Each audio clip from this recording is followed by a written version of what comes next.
Сәлем достар, сіздермен бірге оңай каналы. Бүгінгі біздің қызықты тақырыбымыз ақша туралы болмақ. Біздің видеомызда айтатын үш нәрсе сіздің ақшаңызды көбейтеді. Неге қазір сізде ақша аз?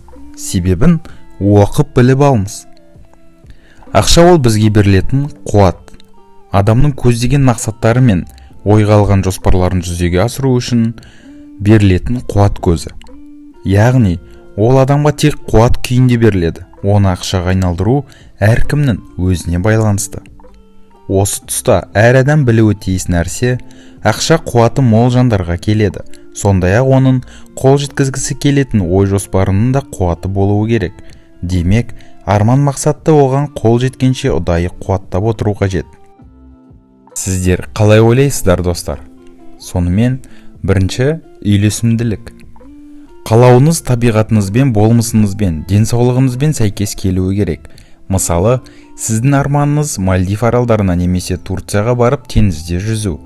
Теңіз жағасында жалаң аяқ құмды кешіп жүру делік.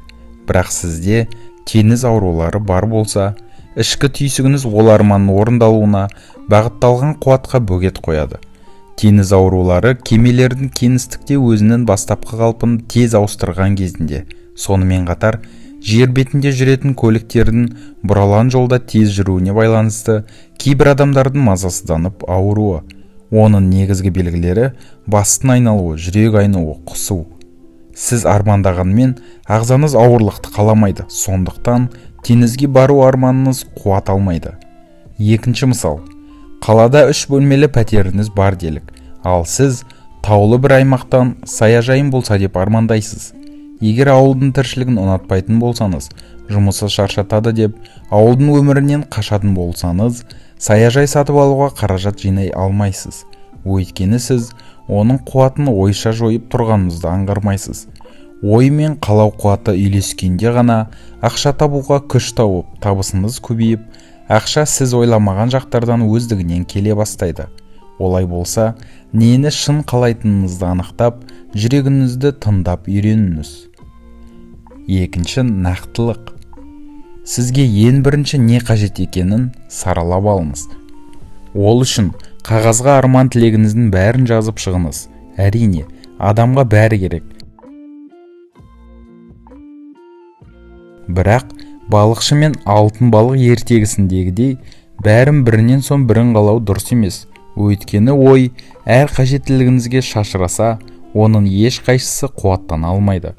Біреуін негізгісін ғана таңдап, тек соны ойлаңыз. Бүкіл назарыңыз сонда болуы керек. Біресе баспананы, біресе көлікті ойласаңыз, екеуіне де қол жеткізу мерзімі алыстай береді. Өйткені ойдың қуаты екіге бөлінеді. Екіге бөлінген қуатты біріктіріп, бір арманыңызға ғана арнаңыз. Мысалы, баспана қажет пе? Неше бөлме? Қай қабатта болуы қажет? Қай қаладан? Оны сатып алу үшін нақты қанша ақша керек? Жуынатын бөлмесі мен әжетханасы бөлек болуы керек пе? Бәрін анық көз алдыңызға елестетіп, ойша армандаған үйіңіздің ішіне саяхат жасай алуыңыз міндетті. Ұйқыға жатарда және ұйқыдан тұрғанда да ең бірінші сол үй туралы ойлаңыз. Баспана алудың жолдары туралы біліміңізді арттырыңыз. Бұл да ойыңызды қуаттап, арманыңызға жақындатады. Және де үшінші, бой қуаты. Ой қуаты орасан. Бұны барлық адам білсе керек.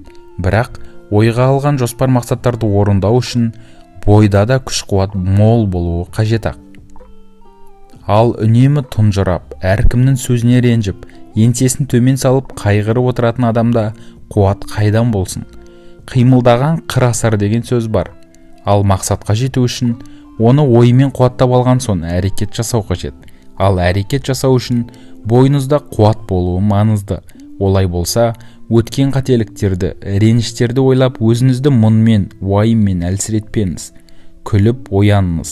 Күніңізді спортпен бастаңыз. Зиянды әдеттерден және жағымсыз ойлардан аулақ болыңыз. Сонда бойыңызда қуатталады. Ойда да, бойда да қуат болса, ақша сізде әрдайым болады. Сонымен достар, бүгінгі тақырыбымыз сіздерге ұнаған болса, видеомызға лайк басып, видео астына өз пікірлеріңізді қалдырсаңыздар болады. Сіздермен болған оңай каналы. Келесі кездескенше достар.